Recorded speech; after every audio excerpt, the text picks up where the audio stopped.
Let's see what's in this space box. We've got the poppies, we've got tulips, we've got chrysanthemums, and we've got the black tea tree. First up, we need to make sure we cut all the stems and flowers. For any long items, you want to divide and cut in half. For any flowers that have got foliage, just clear the stems. First up, we've got the black tea tree. This is going to add fullness to the arrangement. These chrysanthemums are going to add a nice rusty tone.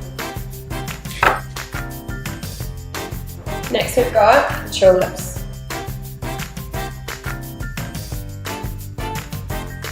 And finally, we've got the beautiful, colourful poppies.